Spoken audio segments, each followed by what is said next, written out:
¿Esto se oye? ¿Se oye esto? Buenas tardes a todos.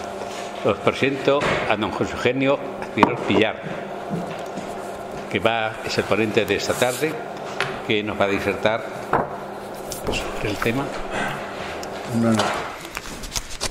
Una nueva guerra, la vida humana en cuestión. Ese es el tema. Don José Eugenio nació en San Sebastián el día 5 de marzo de 1955. Sus circunstancias personales son casado y con 2 hijos. Es licenciado en Derecho en la Universidad del País Vasco, es abogado en ejercicio desde 1979, máster en Derecho Público de la Universidad Complutense de Madrid en el 2011 y doctor en Derecho Departamento de Filosofía, también en la Complutense en el 2015. Profesor asociado en Facultad de Derecho de la Universidad Complutense de Madrid en el 5º curso de Filosofía del Derecho en el año 2011 al 2012. Actualmente, desde 2012, profesor de Filosofía del Derecho en el Instituto Español, ¿no? En el Instituto de Estudios Bursátiles. De Estudios Bursátiles. Antes, profesor titular de Derecho Civil en el curso primero de la Escuela Universitaria Estudios Empresariales de San Sebastián, Universidad del País Vasco, en el año académico 1979-1980. Profesor colaborador de Derecho Público en la Facultad de Derecho de San Sebastián, en 1977 a 1980. Abogado en ejercicio desde 1979 y en la actualidad abogado del Colegio Oficial de Agentes Comerciales de Guipúzcoa desde el año 1983.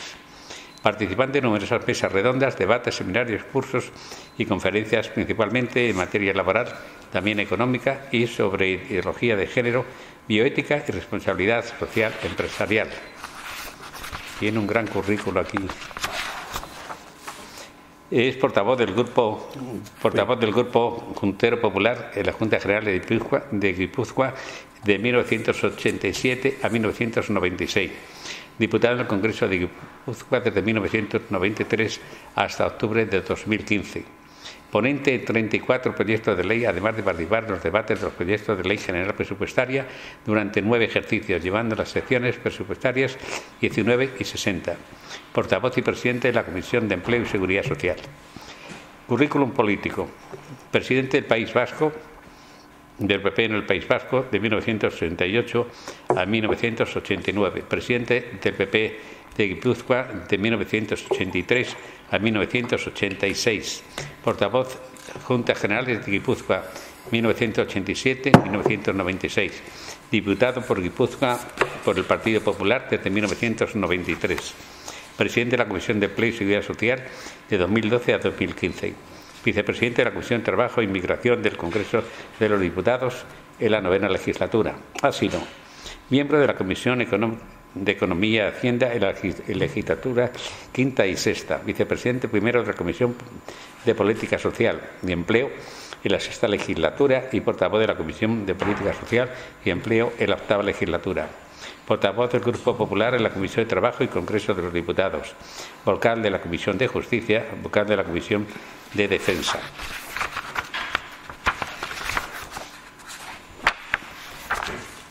Miembro de la Subcomisión Responsabilidad Social Empresarial, miembro de la Subcomisión sobre el Empleo Juvenil 2015, miembro de la Junta Directiva Nacional, miembro de la Diputación Permanente del Congreso de los Diputados, presidente de la Comisión Nacional de Estudios de Trabajo y Seguridad Social del Partido Popular, miembro de la Comisión no permanente Valoración del Pacto de Toledo, 9ª legislatura, miembro de la Comisión Mixta del Defensor del Pueblo en la 9ª legislatura y miembro del Comité Ejecutivo del PP del País Vasco y del PP de Guipúzcoa. Un buen currículum. Seguimos, ¿eh? Seguimos. No, hombre, déjenles que los va a matar. Bueno, ya solo queda página y media. Intervenciones públicas. De 2002. Eso, ¿No?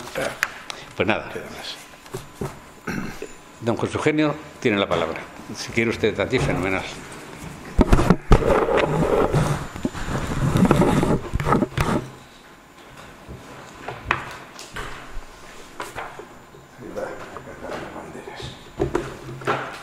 Gracias. Buenas tardes. Muchas gracias, monseñor Clemente. Gracias a ustedes por su presencia hoy aquí. Yo hace unos años tuve la fortuna de asistir, ser invitado por el hoy rector, don Juan Solaeche, quien se encuentra convaleciente de una operación de la cual espero pronto esté en perfecta forma, bueno, en una conferencia también como hoy de este prestigioso curso de la Sociedad de Estudios Internacionales. Y cuando digo fortuna, digo bien, ya que hay tres factores que ponen, en mi opinión, de relieve este hecho. De una parte, la institución, sus miembros, sus cuadros dirigentes, acreditado a lo largo de casi ya un siglo, 1932, de existencia, ¿no? En segundo término, por el prestigio de quienes, españoles de extranjeros, catedráticos, profesores, embajadores, diplomáticos, altos cargos de nuestras fuerzas de seguridad, defensa e información, pues han desfilado, desfilan y van informando y van presentando conferencias que creo que son de alto interés para todos, ¿no?, que imparten clases en este curso. Y en última instancia, y no es lo menos importante, por la categoría personal y profesional de todos ustedes que nos atienden y escuchan. Muchas gracias por estar hoy aquí. Soy plenamente consciente de la importancia de los temas que se tratan en este curso de altos estudios internacionales dedicado a las relaciones internacionales del siglo XXI, transformar el mundo. Mi modesta pretensión no es competir con quienes hacen profesión de evitar la guerra desde la información, la defensa, la diplomacia y la cooperación internacional, desarrollo política, humanitaria, económica o científicamente. Es decir, quienes hacen actual el viejo dicho latino de si vis pacem para bellum, desde la pluralidad de las perspectivas en que se puede abordar, máximamente la mudanza creciente y pluralidad de las formas de la guerra. Mi aportación pretende serlo desde un punto de vista diferente, por poco usual, pero ciertamente real del devenir del ser humano. Aportación verdaderamente vinculada a mi experiencia como persona, aunque creo que no se puede calificar tampoco sin más de subjetiva. Soy expolítico, como se ha dicho, casi 23 años he tenido la honra de representar a una parte de nuestra sociedad en mi difícil tierra de Guipúzcoa como diputado en el Congreso. Otros tantos he estado escoltado por la Policía Nacional gracias a quienes hoy les puedo hablar aquí. Otros compañeros míos no han tenido la fortuna que yo he tenido. He estado, como se ha dicho, 10 años de portavoz en Juntas Generales, soy abogado de profesión y profesor universitario de Filosofía del Derecho. No les oculto ya de salida que parte de mis reflexiones, que a continuación voy a exponer, provienen del estudio de mi tesis doctoral, La vida humana como derecho. El análisis sobre la ideología de género y sobre el tiempo que vivimos, como ya expresé en mi anterior intervención en esta casa, al abordar el Cronos y el Kairos, las diferentes consideraciones y conceptos en relación al tiempo. Lo que hoy pretendo trasladar es la situación en la que se encuentra en nuestro mundo el valor vida. Soy consciente de la concurrencia de una pluralidad de causas y circunstancias en esta importante cuestión. Esta intervención, que he titulado como una nueva guerra, la vida humana en cuestión, no me permite abordar, por supuesto, todas ellas, pero sí dejar enunciadas algunas de relieve y desarrollar aquellas que considero la mayor importancia, tanto por lo que son como por las consecuencias que acarrean. Muchas gracias, por tanto, a la SEI, monseñor Clemente, por invitarme nuevamente y darme la oportunidad de hablar en libertad, y a ustedes, insisto, por su presencia y atención. Y les voy a empezar haciendo una reflexión que ya me excusarán de antemano, que me va a obligar a dar algunos datos, y las cifras siempre son incómodas para quien las escucha, pero me parece que en este caso son imprescindibles. La demografía como efecto de la ideología de género. Quiero empezar por uno de los importantes efectos que está produciendo la ideología de género. Ciertamente, insisto, de la mano de otras concausas que afectan ni más ni menos a la generación de vida humana o no, a lo que podemos llamar demografía. Al criterio de los expertos en demografía, en nuestro caso hago cita de Alejandro Macarrón Larumbe en una intervención que tuvo en unas jornadas en el año 2014 en la Universidad de San Pablo CEU, así como un libro que tiene publicado sobre el suicidio demográfico en España. Según él, el promedio familiar es más próximo por persona en una situación en que se produzca una tasa de fecundidad del 1,3, que es donde España se encuentra en este momento, por precisar 1,32 el último dato, el número de hermanos se reduce al 0,3. Es decir, tan solo 3 de cada 10 españoles va a tener la compañía y la convivencia con un hermano.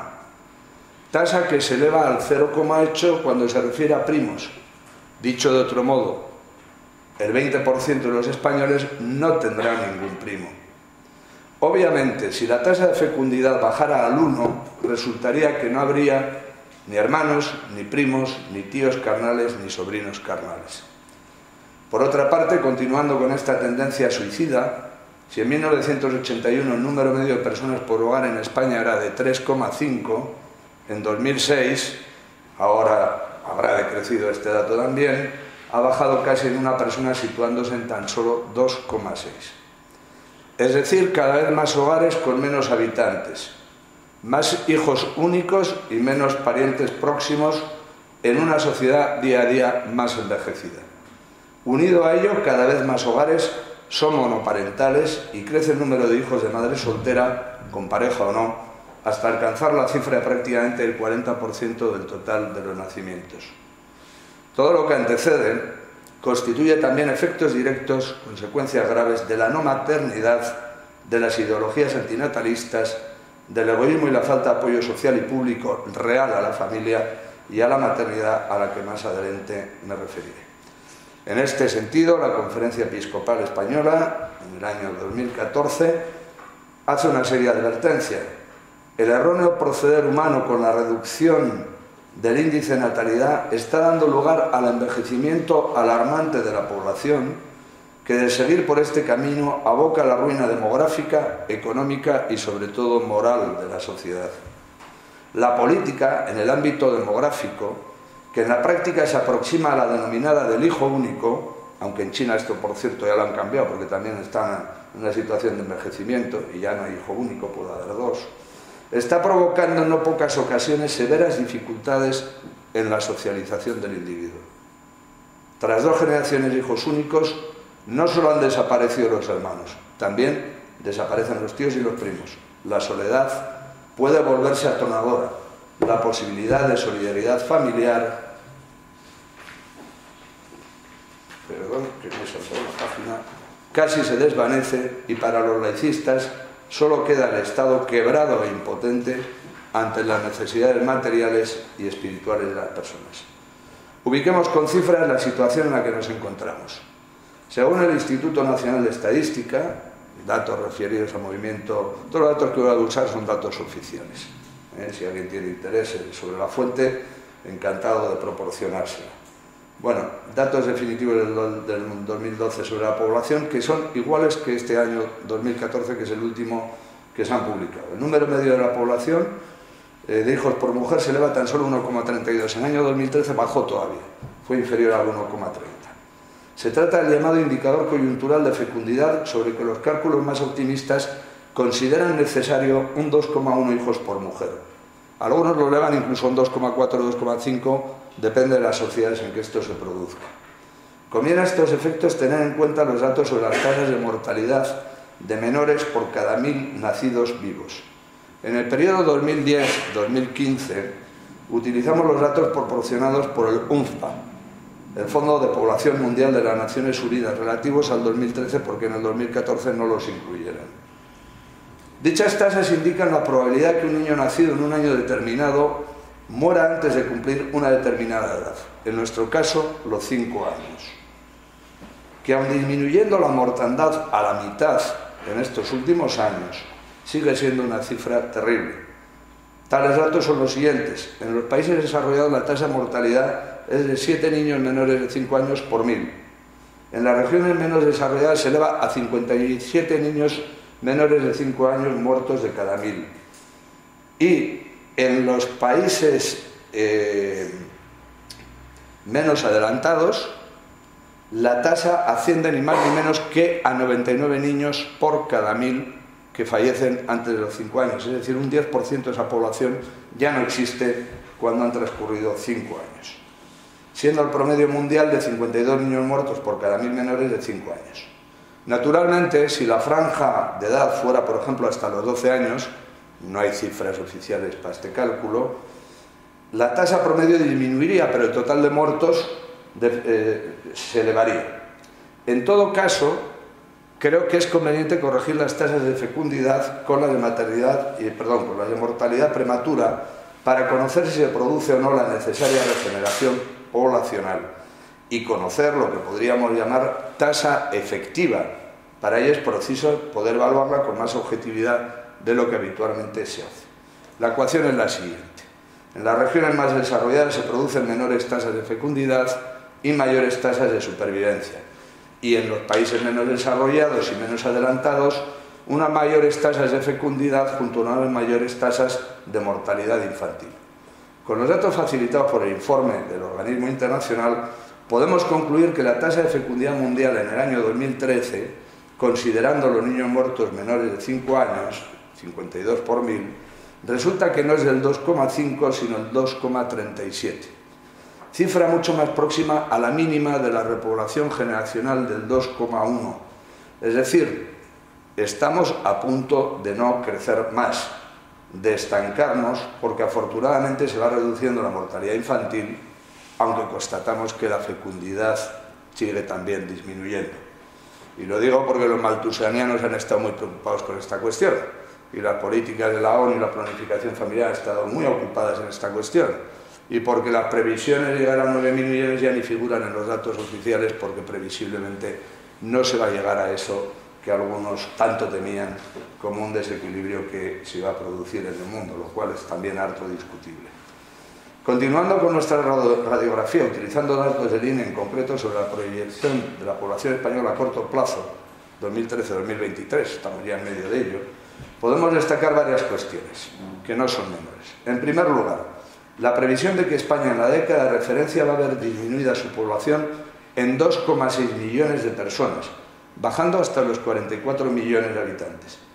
Pero, y esto lo quiero dejar bien claro, esta reducción alcanzará la cifra de pérdida de 4,7 millones de personas en el tramo de edad de 20 a 49 años.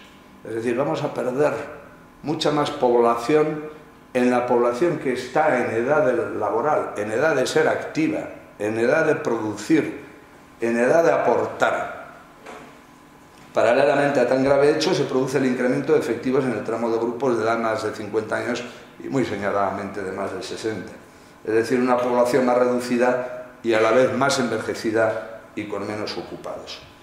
Este dato de pérdida de población es compartido por la Seguridad Social, quien estima, y así consta en los presupuestos generales del 2015, que en el año 2023, que es la misma fecha final del periodo que se analiza por el INE, que ya está a la vuelta de la esquina, habremos perdido 2,5 millones. Como ven, hay 100.000 personas de diferencia en la pérdida de población que estima un organismo y el otro. Analizando la proyección de la población española a largo plazo, según el INE, nos encontramos con el dato de que en 2052 habremos perdido una décima parte de nuestra población. Y ya desde el 2018 se producirán más defunciones que nacimientos, hecho que ya se viene produciendo desde el 2011, referidos a la pérdida de población de nacionales españoles, que sin embargo se ha solapado y compensado por los datos que han aportado la población inmigrante. Es decir, hoy somos menos españoles que hace unos años, aunque la población total sea mayor todavía. Y en el 2018 ni eso, será todo inferior. Por lo que se refiere a la esperanza de vida sobre los 65 años, aumentará en ese periodo según las proyecciones a 24 años en los varones y 27,3 en las mujeres, es decir, 5 y 6 años más de duración de la vida por encima de los 65 años los que se van a producir en ese periodo. Es decir, tanto las proyecciones a corto como a largo plazo comparten dos importantes puntos en común. Cada vez será menor el número de habitantes de España y cada vez lo será por una población más envejecida. El UNFPA nos proporciona un dato que como mínimo califico de trágico. Nuestra población entre 10 y 24 años en porcentaje del año 2014 tan solo alcanza el 14% del conjunto, la menor del mundo junto a Eslovenia y Japón. Tenemos ese extraño privilegio de ser los ganadores en tener menos jóvenes en esa franja de edad. los países ganadores en tener la menor proporción de jóvenes en su población en tales tramos de edad y con ello, obviamente, de futuro de país. Tenemos un problema. Una población más envejecida supone una sociedad menos dinámica, audaz y emprendedora que otra población que lo es más joven. Además, una estructura demográfica escorada a una alta tasa de envejecimiento implica una sociedad demandante de grandes recursos económicos en los ámbitos del sistema público de pensiones, de los gastos sanitarios, médicos, sociales, farmacológicos y de innovación tecnológica en pro de la salud. Otra de las muchas cuestiones que suscita este desequilibrio poblacional es el enorme esfuerzo económico de las menguantes nuevas generaciones, muchas mileuristas, para mantener el sistema de bienestar que dé satisfacción a las demandas de nuestros mayores y, por fin, que la larga y deseada supervivencia hace aflorar nuevas enfermedades, muchas de ellas de carácter mental, mientras crece el número de las personas que viven en soledad al enviudar o divorciarse. Al hilo de este hecho, quiero poner encima de la mesa un dato que puede resultar contradictorio. Se produce el fenómeno del envejecimiento en Occidente, en paralelo a la explosión juvenil en gran parte del resto del mundo. Tal y como nos recuerda el UNFPA, nuestra población entre 10 y 24 años es la más baja del mundo, el 14%, aunque la mayoría de los países europeos tampoco se encuentran mucho mejor. Si nos referimos a Alemania, Italia o República Checa, están solo un punto por encima de nosotros, el 15%. Paradójicamente, este informe del Fondo de Población Mundial de las Naciones Unidas se subtitula El poder de 1.800 millones, los adolescentes, los jóvenes y la transformación del futuro. Pone de relieve que jamás han existido más adolescentes y jóvenes en la historia de la humanidad. 1.800 millones, justo lo contrario que nosotros. Lo que le permite hablar, ¿quién lo diría? El UNFPA, que se ha dedicado a promover el aborto, a planificar, a controlar la familia, a reducir la natalidad, a preocuparse porque era insostenible la población que se iba generando en el mundo, pues ahora nos habla del llamado dividendo demográfico. Si se encauza bien esa juventud, evidentemente donde exista, acaba incrementando, según el UNFPA, la actividad económica, el empleo y el progreso general de sus sociedades. El dividendo demográfico se produce, al criterio del informe, cuando se llega al llamado vértice de la transición demográfica. La transición comienza cuando las tasas de fecundidad y mortalidad empiezan a reducirse, con lo que se reduce también el número de dependientes. La fuerza de trabajo cuenta proporcionalmente con más personas, lo contrario que nos sucede a nosotros 4,7 millones que vamos a perder de aquí al 2023. El dividendo se produce cuando se liberan recursos para el desarrollo económico y para el incremento del gasto per cápita en servicios de salud y educación de mayor calidad. Entonces se produce el despegue del crecimiento económico. Comienza un ciclo virtuoso en el que capacidades y oportunidades aumentan de forma continua. Palabras no mías, sino del informe. Obviamente, ese dividendo demográfico es imposible en Europa, esto ya lo digo yo, donde por contra debemos empezar a hablar de un impuesto demográfico. Impuesto demográfico que se deriva no solo de la no regeneración y pérdida de población, sino de la estructura poblacional, de las edades. Afortunadamente, cada año vivimos más tiempo. Sin embargo, ello significa que envejecemos más, que nuestra población se está escorando hacia los viejos. Muchas son las causas que se pueden citar para intentar explicar este progresivo suicidio demográfico de Occidente. Sin duda, la incorporación de la mujer al mundo laboral y la falta de políticas efectivas de conciliación de la vida familiar y laboral, la desaparición de la familia tradicional, la reducción del espacio y la superficie de las viviendas, la promoción del aborto, incluida su demanda por movimientos malthusianos y organizaciones internacionales, la demanda de reducción de la prole por parte de neoecologistas, tal y como lo plantearon hace escasos años en la cumbre sobre el medio ambiente celebrada en Copenhague, ya que las personas somos contaminantes, emisores de CO2, y la fórmula, por lo visto, más barata es que no haya más personas. Bien, eso lo han llegado a plantear, o sea que no estoy diciendo ninguna cuestión inventada. El egoísmo, la base ideológica y social impulsada por la ideología de género y el pensamiento global en defensa y promoción de los llamados derechos sexuales y reproductivos de la mujer, es decir, del aborto. En relación a la implicación de la ideología de género como ideología radical que es, en cuanto a quienes argumentan razones justificativas para la eliminación del ser humano concebido y no nacido, el profesor José Miguel Serrano Ruiz Calderón afirma que uno de los presupuestos en que se basa tal posición tiene una base cultural de la ideología radical, que es el del amor libre, entendiéndolo como amoralidad de la relación sexual, como ausencia del dominio de la razón sobre este impulso natural.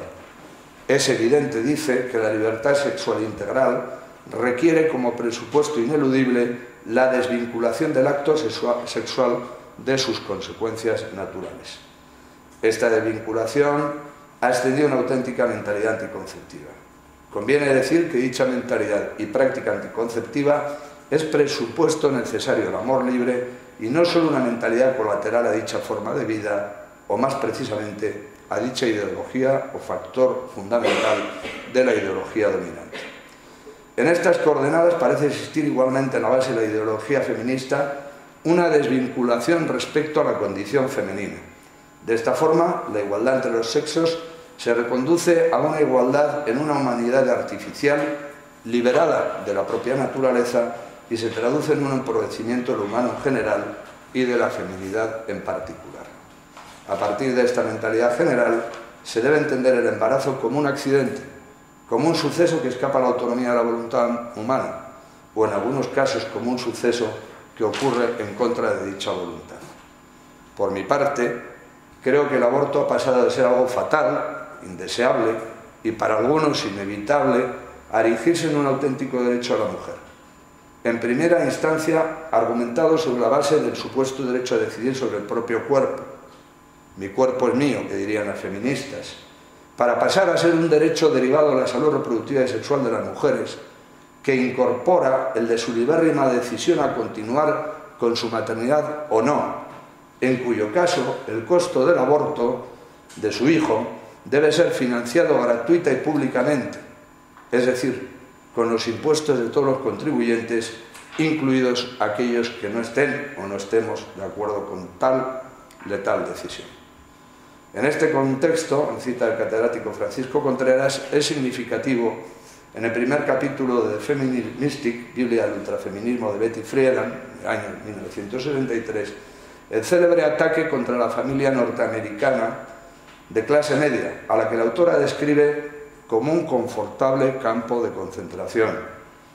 Y vaya precedido consideraciones neomalthusianas sobre la explosión demográfica. Y Friedan tuvo éxito.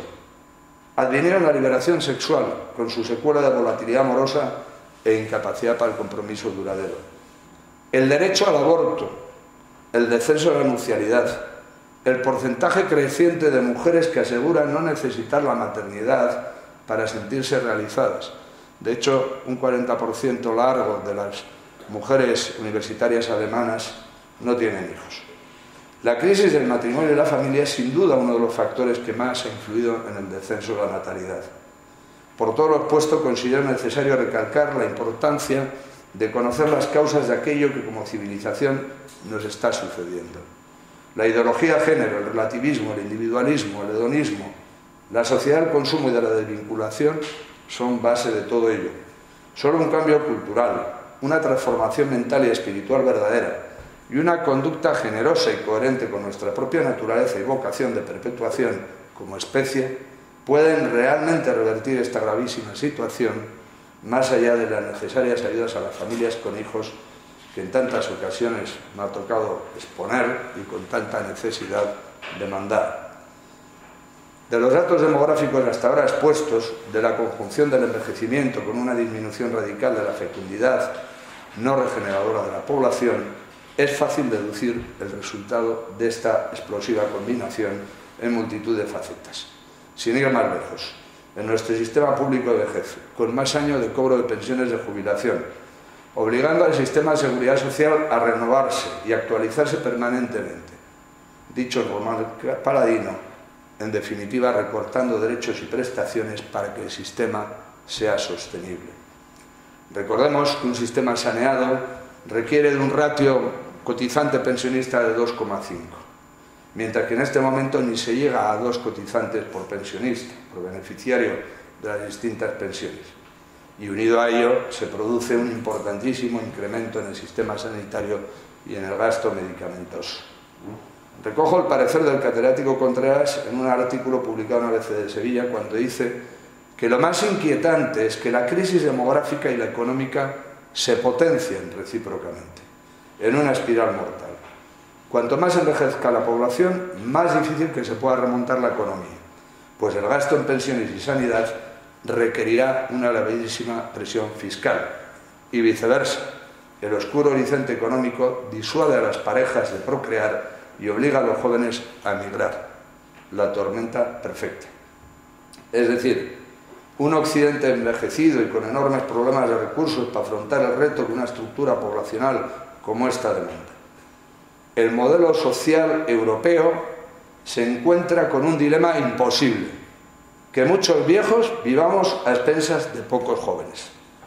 El resto del mundo, por el contrario, según reconoce la institución planificadora de la familia y del control poblacional de la ONU, cuenta con el mayor número de jóvenes de la historia de la humanidad y puede y debe ganarse el futuro aprovechando el círculo virtuoso del crecimiento y progreso que tal potencialidad puede dar.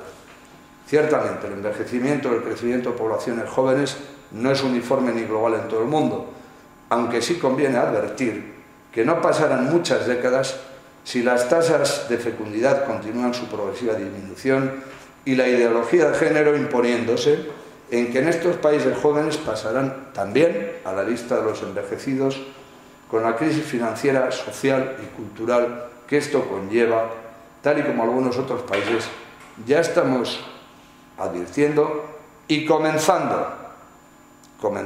estamos comenzando a padecer. Entonces deberán hacer la dolorosa transición de pasar del dividendo demográfico al impuesto demográfico. Menuda paradoja. Otra perspectiva complementaria sobre el envejecimiento, también de gran importancia, nos la proporciona Monseñor Silvano Tomasi en comparecencia ante el Consejo de Derechos Humanos de las Naciones Unidas en septiembre del 2014, al reflexionar sobre la cuestión de las personas mayores cuya población se triplicará en el año 2050 y alcanzará así el número de 2.000 millones de personas mayores. En este sentido apuntó un nuevo fenómeno cuando destacó el número creciente de personas de avanzada edad que se ven obligadas a abandonar sus hogares tradicionales y familiares en los países de altos ingresos para buscar refugio en las regiones del mundo en desarrollo, donde el costo de la atención a largo plazo es mucho menos costoso.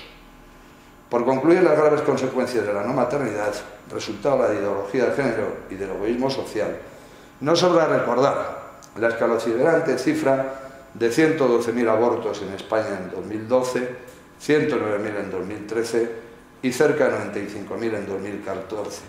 Aunque esta disminución más relevante en 2014 debe ser matizada por la disminución de la tasa de mujeres fértiles y del número de nacimientos, lo que significa que en 2012 la tasa de abortados en relación a los concebidos, sin considerar estos efectos los abortados por medios químicos, por pastillas del día después o por instrumentos que impiden la anidación, fue del 19,82%.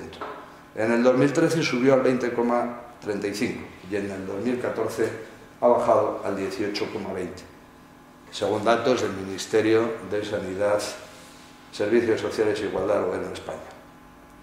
Dicho con otras palabras, al margen de los abortos por medio de utilización de productos químicos, España se mueve en torno a los 100.000 abortos, lo que supone del orden del 20% de los concebidos y equivale al 25% de los nacidos y a un número superior a los hijos de madres extranjeras. En 2008 tuve la oportunidad de escuchar a Josué Imaz, que entonces era presidente de Repsol, ahora los de Petronor, y fue destacado dirigente del Partido Nacionalista Vasco, con el cual coincidí desde ópticas políticas claramente diferenciadas. Yo siempre he defendido mi condición de vasco y de español, yo no soy nacionalista ni vasco ni de otra cosa, soy vasco y soy español y eso he defendido en mi tierra. Pero bueno, me llevé siempre bien con Josué Imaz, que creo que es un hombre cabal, y pronunció una conferencia sobre el entorno económico en que nos movemos ante la Cámara de Comercio, Industria y Navegación de Guipúzcoa con motivo de la entrega anual de premios a los empresarios del año. Y me gustó su intervención. Comenzó con una proyección cuya imagen era de nuestro planeta a oscuras, en la que figuraban el resplandor de puntos luminosos diseminados por él mismo. Las diversas intensidades de luz, para un experto en energía como él, evidenciaban la ubicación de las grandes urbes de la Tierra y fundamentalmente las periferias y zonas costeras de algunos continentes ponían de relieve las zonas de mayor desarrollo y consumo del mundo. Sin duda, esta radiografía, este diagnóstico, informa sobre las economías, los ejes de desarrollo y prosperidad, así como las demandas energéticas, no solo energéticas, que precisan y plantean. Esta información, por tanto, facilita el conocimiento que debe permitir invertir y hacer negocio a las empresas multinacionales, un factor geoestratégico de competitividad y riqueza. Igualmente, añado yo, no lo he hecho, pero podría haber traído un PowerPoint, un mapa del mundo con la distribución de la población y su distinción por colores en franjas de edad, que facilitaría importante información sobre el tema que hemos expuesto antes, el llamado dividendo demográfico, y las posibilidades de negocio y suministro futuro a las empresas. En esta casa y en estas conferencias seguro que se han abordado con rigor y conocimiento las guerras clásicas y modernas, dentro del análisis que se hacen de las mismas y de las relaciones internacionales. Conflictos tradicionales junto a las nuevas realidades bélicas, ciberguerras, terrorismo y las nuevas variantes islamistas de la yihad, junto a los fenómenos de desestabilización social por la irresponsable actuación financiera de grandes corporaciones fomentando una economía injusta. La desocialización como elemento del vertebrador de nuestras naciones y sociedades, el nacionalismo separatista, los flujos migratorios masivos, la lucha por las materias primas, la pérdida de valores tradicionales. Junto a ello, el factor poblacional, la demografía como elemento de tensión interior de los países avanzados, cuestionando la viabilidad de los estados del bienestar. Tal vez con futuras luchas generacionales. El impuesto demográfico coexistiendo con los más jóvenes o generadores de competencia, progreso y futuro con el llamado dividendo demográfico, al que me he referido, y que ahora la UNFPA defiende como elemento de explosión de población joven, como activo económico y lugar donde las corporaciones transnacionales invertirán, conociendo de antemano las necesidades y suministros que esas nuevas sociedades precisan y en breve demandarán. No obstante, previsiblemente con nuestro actual sistema de funcionamiento global, el dividendo demográfico de hoy se transformará en muchos años, y ya lo dije, en el envejecimiento que los países más avanzados ya conocemos.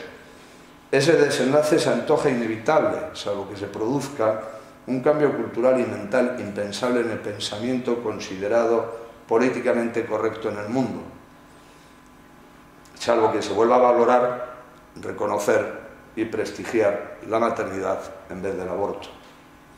Cabe también la exaltación de una alternativa para la tendencia al envejecimiento con la proclamación de la eutanasia como un derecho liberador de la persona y defensor de su dignidad incluso. Aunque a muchos esto todavía nos pueda parecer sorprendente y difícil de asimilar. Pero cabe plantearlo como un medio de ejercer el altruismo y favorecer a los demás. Así ha llegado ya el momento en que algunos pretenden, bajo el planteamiento de una nueva ética, la modificación de la reglamentación sobre trasplantes de órganos en aquellos países como Bélgica y Holanda, donde la eutanasia es legal, a fin de que se realicen sin esperar al fallecimiento los donantes. Y de este modo, los órganos frescos mejorarían las posibilidades de que el trasplante tenga éxito. Esta noticia, recogida por varios medios, ya salió hace un par de años, pero ahora ha salido en una publicación, cita la petición formulada por el investigador de la Facultad de Medicina de la Universidad de Maastricht, Jan Bolen, en artículo publicado en la revista científica Journal of Medical Ethics, de la que las personas que quieren morir opten por la entrega voluntaria de sus órganos in vivo sin esperar al fallecimiento, para lo que debemos prepararnos para aplicarlo en un desarrollo racional para el cumplimiento y la mejora de la humanidad. Como decía hace poco una diputada conservadora británica, cuando hace unos meses se rechazó el planteamiento de una ley sobre la eutanasia en aquel país, puso de la colación este ejemplo y diciendo, hombre, cuesta creer, ¿no? Cuesta creer, aunque solo fuera ya por una razón estética, ya no ética, que se pueda extraer un corazón que está latiendo, que está vivo, ¿no? Bueno, pues esto ya se está planteando en nuestra civilización. Desde luego, no me cabe duda que la extensión generalizada de estas prácticas eutanásicas, concebidas incluso como altruistas y no meramente personalistas, pueden ayudar o coadyuvar a detener el envejecimiento. Más aún, una ética utilitarista puede profundizar en el ánimo eutanásico de algunos enfermos y ancianos al poner de relieve, como ya sucede en algunos casos, los efectos positivos para la sociedad ya cargada de obligaciones, a la que se liberaría de los costos médico-sanitarios del mantenimiento inútil de dichas personas, es decir, un empujón más para que se vayan en este proceso de devaluación de la vida humana. De hecho, las legislaciones eutanásicas donde se aplican, señaladamente pero no exclusivamente en Holanda, acaban produciendo la muerte de enfermos que no querían su muerte, y a médicos erigidos en dioses que deciden sobre la procedencia o no del mantenimiento y defensa de la vida de las personas. Un 51% de los médicos holandeses estima correcta y procedente la eutanasia, y un 41% de ellos han declarado haberla practicado. Me gustaría saber cuántas con la voluntad deliberada, consciente y libremente otorgada por aquella persona a la que han impulsado a cruzar el charco y pasar a la otra vida. Sin embargo, aunque pudiera parecer contradictorio, el envejecimiento del mundo desarrollado no es ajeno a la cultura de la muerte y a la ruptura del hombre con la naturaleza. La ideología de género, muchas veces silente como la enfermedad de la diabetes, y otras clamorosa, aunque muchos no la perciban, no es ajena a una realidad en la que, exaltando la igualdad plena entre hombre y mujer, llegando con ello a la no maternidad, olvida y oculta el valor de la diferencia y de la complementariedad. El relativismo y el individualismo conducen a una progresiva desocialización. El aborto concebido como un derecho, cuando la ciencia, la genética, la biología, la embriología han precisado y definido el Big Bang de la vida en el momento de la singamia y fecundación, con la determinación genética y del proceso de evolución del nuevo ser humano, que aboca a muerte de millones de seres humanos cada año. Pasa otro elemento, como es la igualdad como principio de discriminación en la legislación global. Por otra parte, la ideología de género, con su exaltación de la igualdad plena, no solo está planteando una interpretación radical, desmesurada e interesada del principio de igualdad, ya incorporado hace mucho tiempo en nuestros ordenamientos jurídicos. Nuestra propia Constitución, en el artículo 14, proclama el principio de igualdad, sino que lo está implementando con su particular interpretación en los sistemas legales de nuestros países de un modo que al final resulta discriminador. En este preocupante tema, como en el de la ingeniería jurídico-social, España se encuentra en la vanguardia mundial.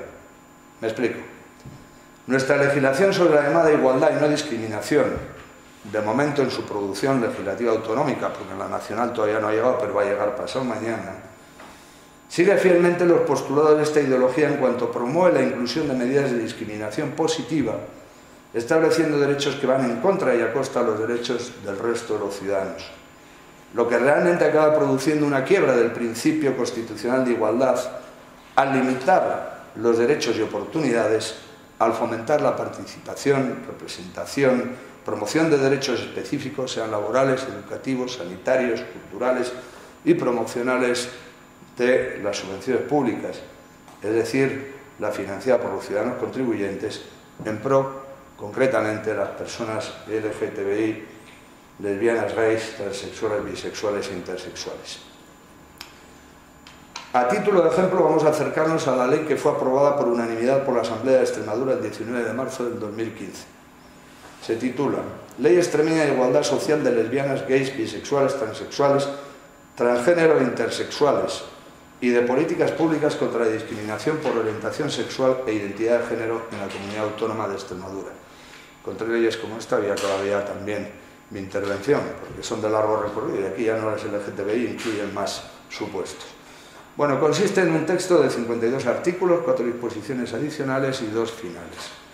Es decir, es una ley extensa, comprensiva de múltiples facetas en pro de los colectivos LGTBI, con especial incidencia en los ámbitos educativos, sanitarios, administrativos, promocionales, sancionadores y especialmente en desarrollo de una ideología de género que impregna toda la ley. Obviamente no podemos estar más de acuerdo en el rechazo a la discriminación y al maltrato de cualquier persona, incluidas sus preferencias o orientaciones sexuales, derivadas del ejercicio de su legítima libertad, que todos debemos respetar.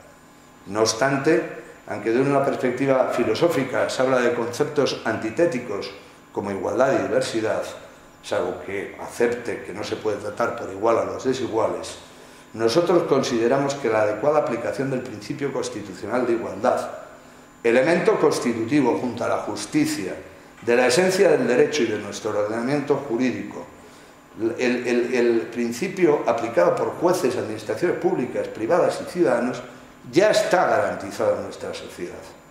Por ello, podemos afirmar que en su conjunto, la ley que comentamos va mucho más allá, y no es solo promocional de la realidad LGTBI, sino que en buena parte está inspirada en el autoconstructivismo de la ideología de género, tendiendo a la totalización de la sociedad, con la invasión de la libertad individual y social. El debate sobre las dos esferas, si debe existir la moral solo en el ámbito de lo privado o también en lo público, se decanta aquí con la intromisión e imposición conductual del Estado a los ciudadanos, aquí a través de la Comunidad Autónoma de Extremadura. Consideramos naturalmente positiva la no discriminación en el sentido de lucha contra la injusta desigualdad, pero consideramos que el Estado ya dispone de instrumentos jurídicos para actuar. Consecuentemente, ello no puede llegar a la transformación de la sociedad y sus costumbres, que por cierto también son fuentes de derechos en el artículo primero, párrafos 1, 3 y 4 del Código Civil. Además, si lo que se busca es justicia, resulta totalmente innecesario, ya que desde el primer juzgado hasta el Tribunal Constitucional deben defender el principio de igualdad. Y ahora me voy a detener un momento en algún aspecto de la ley extremeña que me parece relevante exponer. Entre los principios inspiradores de la ley figura en el artículo 3.1b un auténtico reconocimiento a esta ideología, cuando dice reconocimiento a la personalidad. Toda persona tiene derecho a construir para sí una autodefinición con respecto a su cuerpo, sexo, género u orientación sexual. La orientación, sexualidad e identidad de género que cada persona defina para sí es esencial para su personalidad y constituye uno de los aspectos fundamentales de la autodeterminación, dignidad y libertad.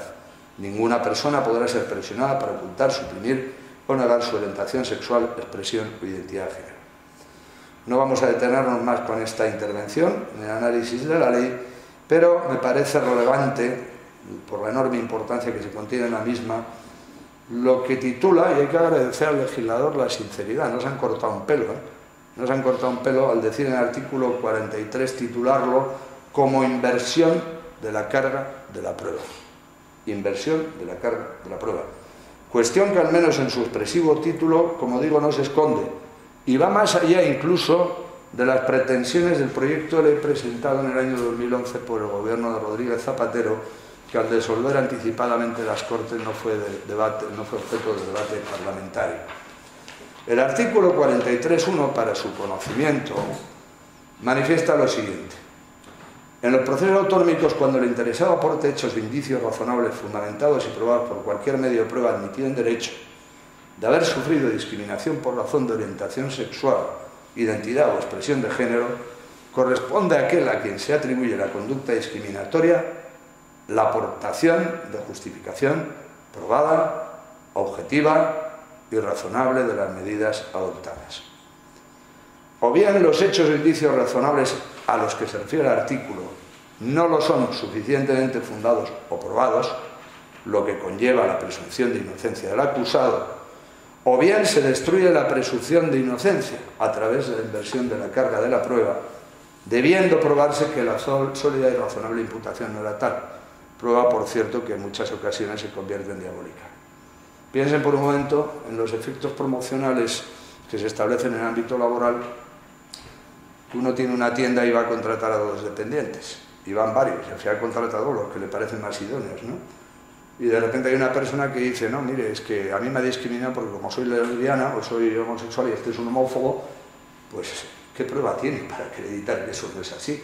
Hay que hacer una profesión de fe que también no es homófobo o lesbiano o lesbiana para que se le crea. Y digo porque esto ha ocurrido en el mundo, muy señaladamente con los evangélicos en Estados Unidos. Es decir, al final imponen una cuota. Y me parece a mí que eso es romper el Estado de Derecho tal y como lo tenemos concebido. Concluyendo con estas observaciones, Profesionales por la Ética se pregunta sobre si existe alguna similitud entre este proceso legislativo autonómico, desde luego todas las legislaciones autonómicas españolas, que hay varias, van en la misma dirección, y el que se está intentando forzar en la Unión Europea. Y dice, el paralelismo entre la estrategia seguida en las comunidades autónomas y lo que está ocurriendo en la Unión Europea es evidente. Ahora mismo está pendiente en la Unión Europea un borrador de proyecto de directiva sobre igualdad de trato que va más allá de la anterior legislación antidiscriminación, porque amplía su alcance a todos los ámbitos de la vida, incluyendo la vida privada. La directiva adopta un criterio subjetivo de un supuesto trato menos favorable, que no requiere de una evaluación objetiva o un examen de intención del ofensor. Además, también invierte la carga de la prueba, violentando el principio de presunción de inocencia, artículo 20 de la Constitución, por cierto, y la persona acusada de haber actuado de manera discriminatoria es considerada automáticamente culpable y es a ella quien corresponde demostrar lo contrario.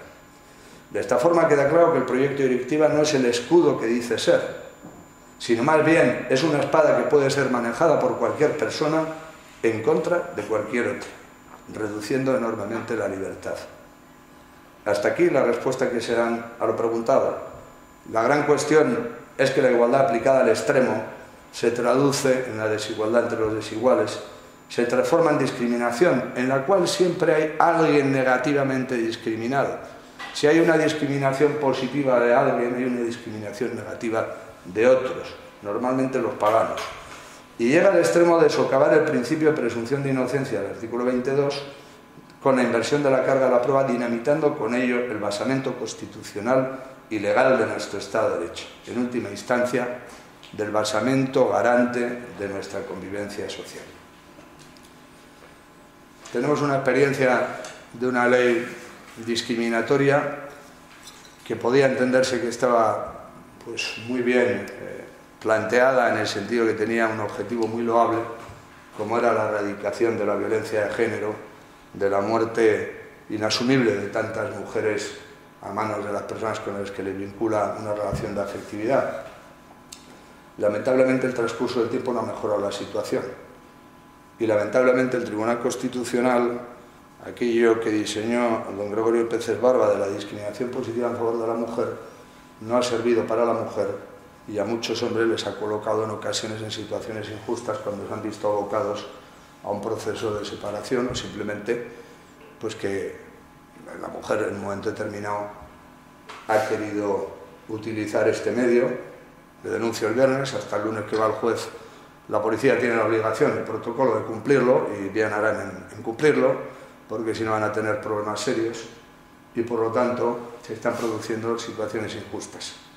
Y yo defiendo la vida de cada mujer, pero defiendo la vida de cualquiera, sea mujer, sea niño, sea anciano, sea hombre. ¿Por qué se ocultan las estadísticas de los hombres muertos cada año? Sean 18, sean 20, son menos que las mujeres, pero ¿por qué se ocultan? ¿Es que tienen un valor diferente cada vida? ¿No deberíamos plantearnos luchar contra todo tipo de violencia? Dando, sí, más protección si alguien es más débil y la precisa, eso no es cuestionable, pero no haciendo y convalidando el Tribunal Constitucional que una discriminación de este tipo, pues al final no quebranta el artículo 14 de la Constitución. Bueno, quien entonces fue ministro de Justicia le tocaba el avatar de pasar por esta situación y yo no estoy muy convencido de si ahora hubiera podido modificar lo que entonces tuvo que hacer, no se lo hubiera planteado. Pero en fin, la vida humana en cuestión. Ya hemos hablado de la defensa del más débil, el non nato. Podemos comprobar la sistemática imposición del pensamiento correcto, políticamente correcto occidental. Hemos llegado a la proclamación del aborto como derecho fundamental de la mujer. Nuestra legislación establece el aborto libre como derecho las 14 primeras semanas del embarazo, aunque algunos dirigentes políticos no se quieran enterar.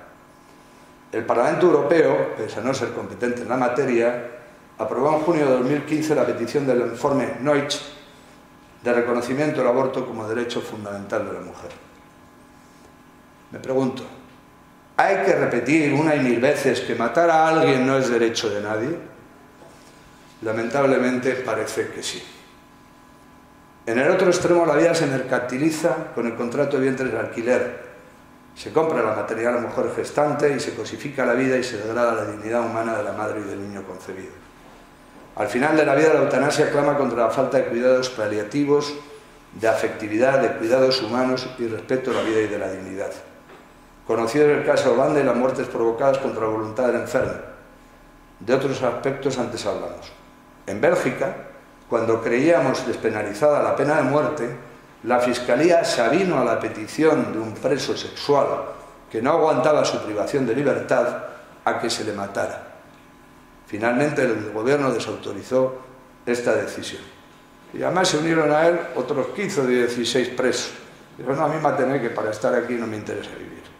Bueno, la Fiscalía. Pensaba yo que se había radicado la pena de muerte, debo estar bastante equivocado. La persecución religiosa, especialmente cruel, grave, reiterada y planificada de cristianos a lo largo de todo el mundo, particularmente con los genocidios religiosos en Irak y Siria, pero también con los asesinatos y secuestros masivos en Nigeria, Centroáfrica, Somalia, Sudán o en Pakistán. En Pakistán la han amnistiado a Asia Bibi, que fue condenada a la pena de muerte por haber bebido en un pozo y ser denunciada por una mujer musulmana. Sigue en la cárcel porque no se atreve a salir consciente de que va a poner un pie en la calle y le van a matar. Y le van a matar. Y todo porque no ha adjurado de su condición de cristiana. Si no lo hubiera tenido, por supuesto, facilísimo. Son algunos casos de los más relevantes, pero seguro que ustedes tienen en su retina muchos casos, ¿no? Y de pobres trabajadores etíopes en la playa, decapitados, por un ejemplo. Todas esas bombas y todos esos destrozos, no solo a cristianos, pero evidentemente la religión cristiana es la más perseguida. Y la condición de cristiano es causa de muerte que proclaman los terroristas. El domingo de resurrección, 70 y pico pakistaníes muertos, y los terroristas dijeron que lo hacían porque eran cristianos, no porque fueran pobres o ricos, o fueran de tal barrio o tal otro, fueran enemigos, no, eran cristianos. Y es causa de muerte, como digo, proclamada por los terroristas, aunque muchos medios occidentales lo prefieren ocultar. Yo entiendo que Bélgica está a lo nuestro, que son vecinos, que son los prójimos, los próximos, pero la cobertura mediática que se otorga a una cosa y otra no tiene punto de comparación.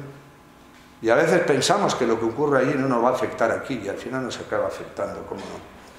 La guerra y el terrorismo islamista es una nueva forma de guerra totalmente inhumana y sin derecho alguno de defensa a quien aleatoriamente la afecta, aunque al final lo sea a todos.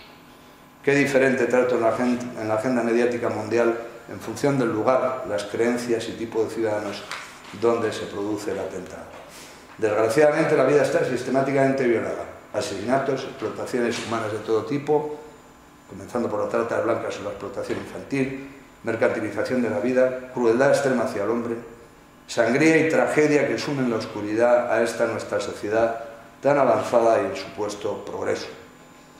Tiempos trágicos donde la siembra de la confusión, el desasosiego, la incertidumbre, la indefensión y la desesperanza anidan los corazones más sanos, que ven cada día las terribles noticias de lo que sucede al ser humano en cualquier lugar de la tierra, noticias que vemos y escuchamos inermes ante ellas. Las transformaciones son tan grandes que pareciera estar concluyendo una época de la civilización humana. Sin vida, nada hay. Sin derecho a la vida no hay ningún otro derecho, ni subsiguiente ni precedente al mismo. Pero además la vida humana es esencial, constitutiva y ontológicamente digna. La dignidad es inherente al ser humano por el mero hecho de serlo. Por eso resulta imprescindible la defensa de la vida en cualquier momento y situación, porque es humana y consecuentemente digna, porque no se puede hablar de progreso y a la vez declararle la guerra vulnerándola permanentemente. Vamos a ir terminando. Concluyo ya. El cuadro que hemos descrito dibuja en definitiva una guerra contra el ser, contra la vida humana, pero se equivocan quienes creen que no tienen consecuencias. Todas las guerras las tienen, algunas ya las hemos descrito. Por eso no hay mejor guerra que la que se evita, la que no se produzca. Lamentablemente, vamos en la dirección contraria. Tal vez en la historia de la humanidad haya sido una guerra constante contra el propio hombre. El hombre un lobo para el hombre. No lo sé. Sí sé que en estos momentos y en estos tiempos modernos tan avanzados en lo material, en lo científico y lo tecnológico, tan en vanguardia en nuestra historia, el hombre se devalúa, el ser humano se instrumentaliza, la vida se pisotea. Muchos derechos humanos reconocidos, cada día más, y el de la vida sin el cual no hay otros posibles, cuestionada y pisoteada. A los hombres se nos ha concedido el logos, la razón, factor diferencial esencial respecto a los animales, pese a que algunos insistan en equipararnos a los homínidos. Con él tenemos la capacidad de discernimiento, de distinguir el bien del mal y de valorar la naturaleza, la ley natural y lo que es por encima de lo que parece. Gracias por su atención y gracias por su paciencia.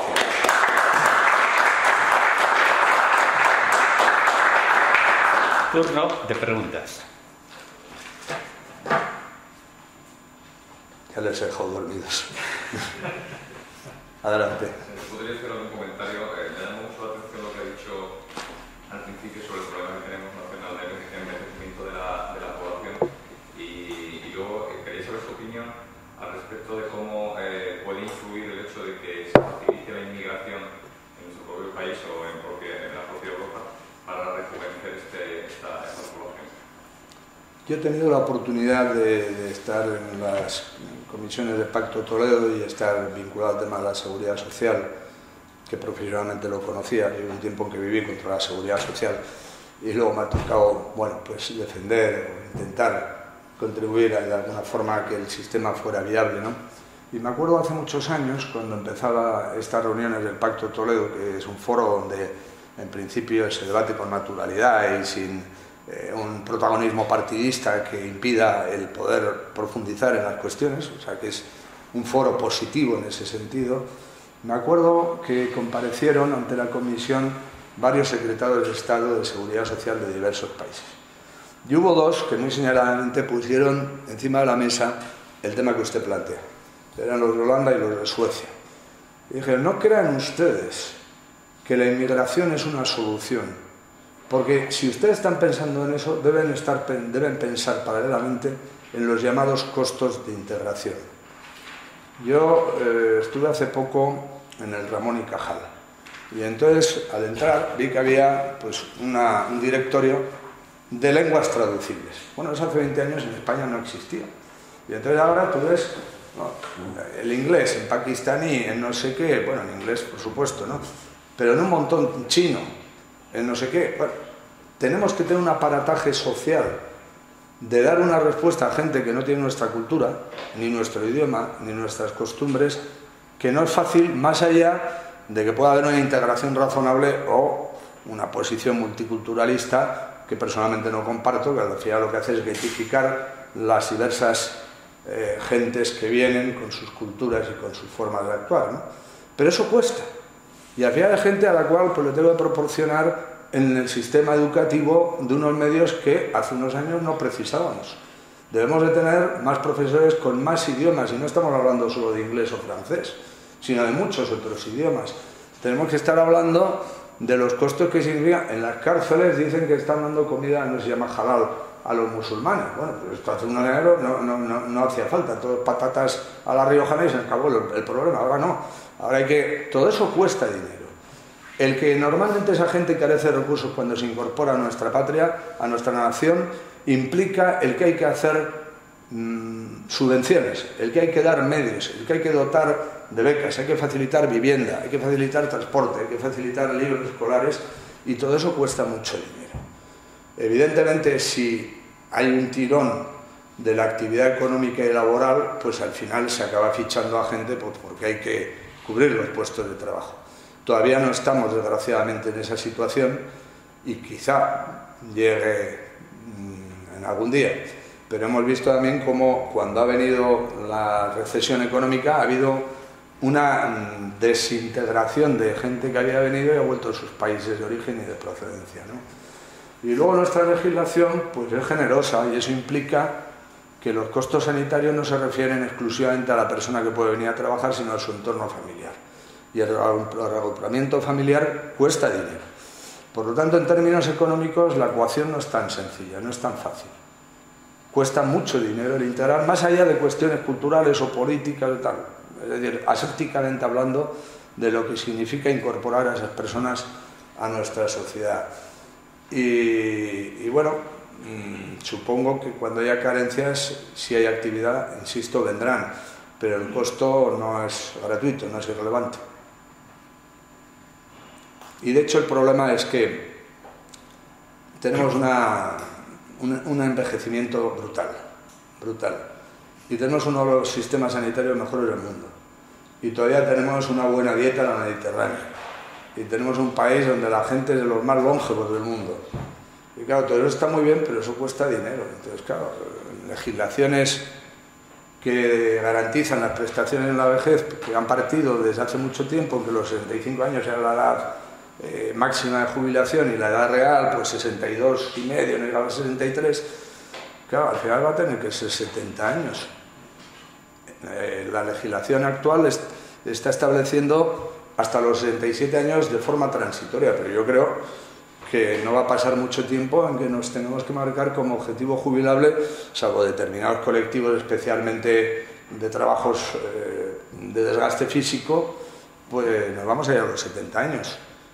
Es verdad que las condiciones de una persona de 70 años no son las de hace 40, pero nos vamos a ir porque tantos años de supervivencia, he hablado 5 y 6 años en un periodo de tiempo relativamente corto, ¿no? O sea, está por llegar y las cosas pueden variar mucho, pero la perspectiva yo creo que no consiste solo en hacer una definición de lo que puede llegar a suceder, sino adaptar medidas para que ahora actuemos para que no ocurra lo que no deseamos que ocurra, que es diferente. No es solo un diagnóstico, un pronóstico, debe ser un elemento para poder actuar en el momento en que hay tiempo para hacerlo. Esto dicho por una persona que está en política es un poco raro, ¿verdad? Pero bueno, es así. La política, por desgracia, es excesivamente cortoplacista y excesivamente partidista y excesivamente mirando a las elecciones. Y es también difícil sustraerse de esa realidad, pero haría falta tener una visión de más perspectiva, ¿no? ¿Alguna pregunta más? ¿Sí? ¿No? Yo a preguntarle algo más que lo acaba de responder casi con su última frase, pero de todas formas la hago, que ha fallado para que los estructuras su partido hayan cumplido la promesa de retirar la ley del aborto tal como está ahora. Yo le voy a ser muy sincero y le voy a dar mi explicación, que a lo mejor es o a lo mejor no es. Yo creo que es, si no, no la defendería.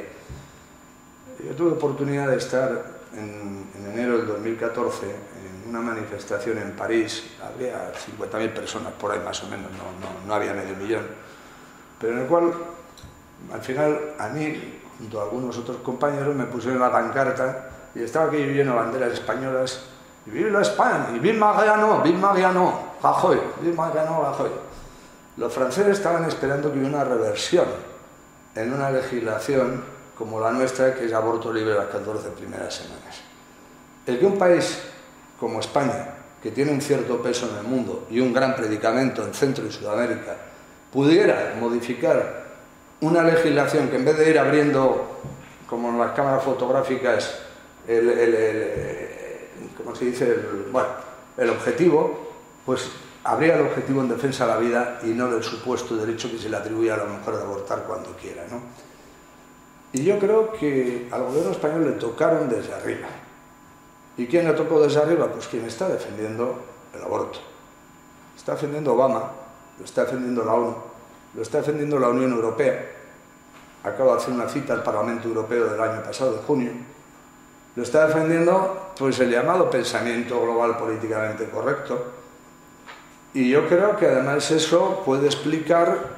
Algunos de ustedes saben mucho más de esto que yo, y me voy a atrever a decir algo que a lo mejor me replican y harán bien si estoy equivocado. España, por ejemplo, concurría a entrar en el Consejo de Seguridad de la ONU. Había un país como Turquía en una situación delicadísima para el mundo en relación al papel que podía hacer Turquía con la guerra de Siria y con la de Irak y con el tema de los kurdos y con el tránsito de personas o tropas o no, o con, en fin. Yo no dudé que España iba a estar, no dudé, todos mis amigos yo dije, no, vamos a estar.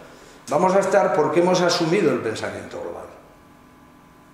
En las prioridades políticas del Gobierno de España del año 2014, ante la Asamblea General de la ONU, se celebrada en septiembre, España, en el capítulo de Derechos Humanos, decía algo que hasta entonces el Partido Popular no había defendido.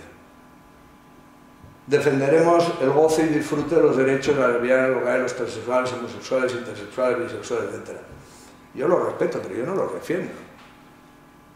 Ya se defenderán ellos, ¿no? Yo respeto que cada uno haga lo que le parezca oportuno. Me gustará más o menos, pero hay que respetar a cada uno en sus libres decisiones, ¿no? El gobierno del PP lo dice literalmente en 2 párrafos. A partir de ahí, ¿le sorprende que inauguremos el G20 en Australia? ¿Le sorprende que estemos en el esto de seguridad? ¿Le sorprende que Obama quiera volver a España? ¿Le sorprende que a los 2 días de ser proclamado rey de España, Su Majestad Felipe, es recibido en Nueva York por Obama ante la Asamblea General del 2014? Es que España no es Hungría. Hungría, en su constitución de hace 3 años, estableció el principio del reconocimiento de un ser humano protegible de su vida desde la concepción hasta su muerte natural. Las presiones que ha recibido el gobierno húngaro por las instituciones políticas y económicas europeas han sido formidables. Y claro, en este momento, Hungría es un país receptor de recursos de la Unión, como lo hemos sido durante años España. Recursos importantes para modernizar ese país. Y ante esa presión, el gobierno húngaro, que estableció ese principio en su constitución, no lo ha traducido a la legislación ordinaria. No lo ha traducido. Y no por falta de voluntad, sino por la presión que se está ejerciendo. Podría añadir algún detalle más, pero creo que con eso, sinceramente, yo creo que es eso. Porque si no es eso, es que todos estamos tontos del todo. Es decir, a mí no me gusta cuando uno cambia de criterio y por la puerta de atrás. Yo he peleado en los congresos nacionales del Partido Popular las enmiendas, la última vez acabé a la 1:30 de la mañana. Cosas que dice la presidenta de la comunidad que hay que hacer no han sido aprobadas en los congresos democráticamente establecidos. Y las va a hacer.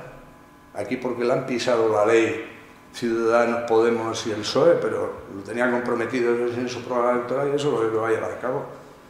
El Partido Popular aquí en Madrid ha votado a favor de los vientres de alquiler en una proposición no de ley de Ciudadanos. Para mí, con un Tribunal Supremo que ha dictado una sentencia y un auto que son dignos de ser considerados, porque son magníficos, plenos de sentido común, de lógica jurídica y de lógica normal, plantean algo que yo comparto. Oiga, que se está mercantilizando y cosificando la vida humana. Al punto que ahora hay una paradoja en la sociedad española. Y es que el Partido Popular ha votado eso, quien no ve, y la izquierda está sin saber qué hacer porque tiene la presión de las feministas más radicales que dicen que no pasan por ahí. Y yo por una vez en la vida estoy de acuerdo con las feministas radicales, lo vayas conmigo. Entonces estamos en una situación, pues, paradójica, por dejarlo en un término convencional. No sé si le he respondido. Yo quisiera decirles una cosa. Usted se acordará de el Congreso Internacional sobre la Natalidad que hubo en el Cairo en el año 1992. Bien, ahí fuimos, yo fui por la Nunciatura al ser prelado de su santidad de España y fui con un nuncio en la Fuscada, que era húngaro, y bueno, fuimos de diferentes países. De aquello que se trató allí, de la natalidad, eso es de aquellos barros que vienen estos lodos. Esto no nace ahora, ¿eh? Esto viene ya en el año 1992, en el Cairo, en el Congreso Internacional sobre la Natalidad. Ahí nace el germen de lo que hemos llegado ahora. O sea, se ha venido arrastrando por todos los países, menos algunos, pero el 90% de los países aceptaron aquellos principios que causaron bueno, nosotros somos por parte de la Iglesia Católica, llegaron, no podíamos, pero a los principios de la Iglesia Católica se unió también los ortodoxos y los protestantes, protestando sobre estos temas, pero aquello nació allí y ya son 26 o 27 años que se ha venido arrastrando. Esto no ha nacido ahora. En la exposición que ha hecho usted, que ha sido magnífica, y la información más exhaustiva que yo he oído por aquí, eso es, todo eso nació allí y ahora hoy ya por fin he oído a alguien que lo sabe exponer. Pues un aplauso para él. Se lo agradezco. agradezco y efectivamente no he tenido tiempo ni he querido entrar en la historia de la ideología género. En el 95 el Cairo, en Beijing también. Ahí estuvo Halan Matlari, que fue secretaria de Estado de Noruega, secretaria de Exteriores, madre de familia numerosa y que ha escrito, tiene un libro estupendo sobre los derechos humanos maltratados, donde habla de cosas que ha vivido y que están sucediendo. Y efectivamente incluso empezó antes, ¿no? Ya Engels, en su libro sobre la familia y la propiedad, hablaba de que la auténtica lucha de clases no era la lucha entre el trabajador y el empresario, sino que era la lucha entre el varón explotador patriarcal de la mujer y la mujer oprimida, que era la detentadora de los instrumentos de producción, es decir, de la maternidad. Bueno, ahí empezó también, se ha consolidado a nivel internacional, como dice Monseñor Clemente, y yo he de decir que todavía hay las legislaciones de muchos países, mayoritariamente, por ejemplo, en el tema del aborto, que no están de acuerdo. Lo que pasa es que la presión es monumental. Y muchos de ustedes saben lo que son las ayudas de cooperación al desarrollo y saben las vinculaciones y las finalidades que tienen algunas de esas ayudas para su concesión. Yo he tenido oportunidad de estar con gente de países sudamericanos y sobre todo las ayudas de la Unión Europea ya están ahí, pero hace unos años señaladamente eran las de los países escandinavos, porque en Estados Unidos varía en función del presidente de turno muy mucho la política que se tiene en relación a esto. Incluso el gobierno Bush, yo creo que se opuso a financiar a la ONU y bloqueó, pues entre otras razones por estas. Pues muchas gracias. Muchas gracias por su atención, muchas gracias a usted, simplemente. Le vamos a entregar, aunque ya la tiene, de otra ocasión, la medalla nuestra, bueno, pero se la tiene usted muy bien merecida. Muchas gracias. Y ahora, muchas gracias. pongan usted algo de lo que quiera y le salga del corazón. Bueno, este libro también.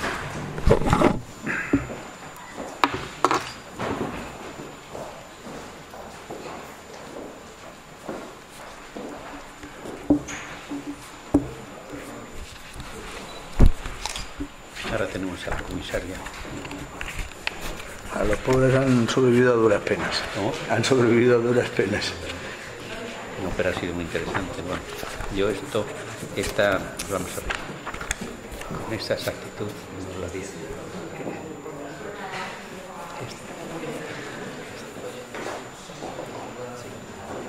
Está doña María Antonia, sí, está ahí ya, ¿no? Está doña María Antonia. De saludarla. Sí, faltaría más.